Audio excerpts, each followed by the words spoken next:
বিড়ি শ্রমিকদের একাধিক দাবিতে জঙ্গিপুরে পথে নামল মুর্শিদাবাদ জেলা বিড়ি মজদুর অ্যান্ড প্যাকার্স ইউনিয়ন। হাজার বিড়িতে ন্যূনতম মজুরি ৩৫০ টাকা করা, শ্রম কোড বাতিল করা সহ একাধিক দাবিতে মঙ্গলবার জঙ্গিপুর মিছিল করে সংগঠনের সদস্যরা।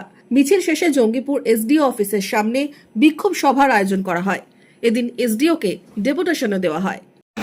মূলত 10 দফা দাবি আমাদের।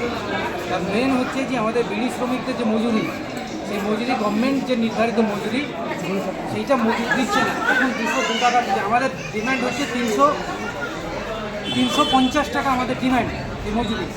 এই যে সাহেব বললেন আমরা ত্রিপাক্ষিক বৈঠক আমরা ডাকবো, ডেকে এটা যাতে মিট আপ করা যায় সেটা আমরা দেখছি। জঙ্গিপুরেই হচ্ছে যে 78,000 লোককে ডাকছে, সাগরদিঘিতে 70,000 লোককে আবার নতুন করে ডাকা হচ্ছে। সেটা নিয়ে আমরা বললাম সবাই মিলে, উনি আমাদের সঙ্গে একমত, বললেন এটা নিয়ে বেশি হয়রানি আমরা করবো না, শুধু কাগজটা দেখে ছেড়ে দেবো। উনি পজিটিভ বলেছেন আমাদের সামনে, কিন্তু এই গভর্নমেন্ট কী করবে আমরা জানি সেটা। উনি বললেন যে হ্যাঁ, এই যে 5-6টা পয়েন্ট তো উনি আমাদের সঙ্গে একমত হলেন যে না, আমরা এটাকে নিশ্চিতভাবে এটাকে আমরা কার্যকরী করার চেষ্টা করবো। এদিন সভায় যোগ দেন সিটুর রাজ্য সম্পাদক জিয়াউল আলম, সিপিএম এর জেলা সম্পাদক জাবির মোল্লা সহ সিটু নেতৃত্ব।